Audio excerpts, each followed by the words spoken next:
श्री कृष्ण कहते हैं, तुम्हारे बीते हुए कल को तो मैं ठीक नहीं कर सकता, लेकिन तुम्हारे वर्तमान में अगर तुम्हें अच्छा कर्म करोगे तो मैं तुम्हारे आने वाला कल जरूर उजागर करूंगा। आज के जमाने में कोई अपना नहीं होता, सिर्फ लोग तब तक साथ देते हैं जब तक उनका स्वार्थ होता है।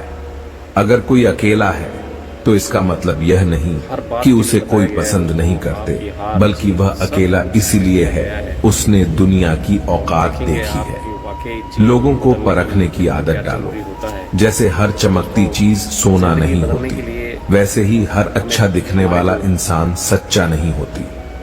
मेहनत एक ऐसी चाबी है जो बंद भाग्य के दरवाजे को भी खोल देती है।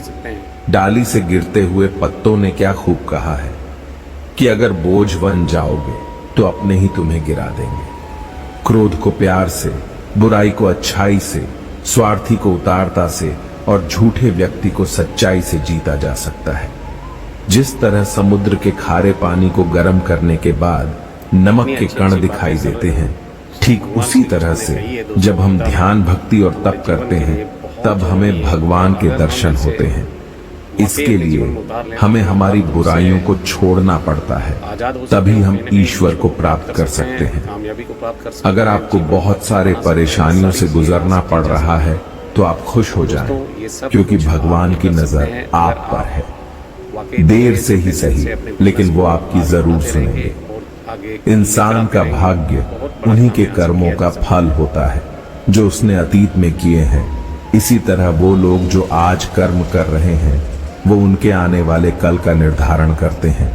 भगवान बोलते हैं, तू करता वही है जो तू चाहता है, पर होता वही है जो मैं चाहता हूं। तो तू कर वही जो मैं चाहता हूं, फिर होगा वही जो तू चाहता है। अतीत को बदला जा सकता है, वर्तमान से बचा नहीं जा सकता, लेकिन केवल भविष्य को संवारने का कार्य ही वर्तमान में किया जा सकता है। क्या फर्क पड़ता है हमारे पास कितने लाख, कितने करोड़, कितनी गाड़ियां और कितने घर हैं? खाने तो बस 2 वक्त की रोटी है, जीनी तो बस एक ही जिंदगी है।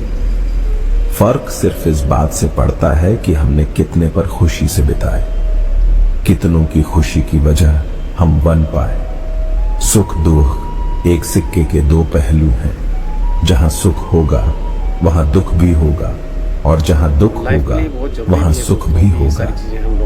इसलिए सुख दुख के बारे में बिना सोचे निरंतर अपने लक्ष्य को प्राप्त करने के लिए प्रयास करते रहना चाहिए। एक बात हमेशा याद रखना, किसी किसान में गिरगिराने से ना मोहब्बत मिलती है, न इसलिए अपने स्वाभिमान को जिंदा रख।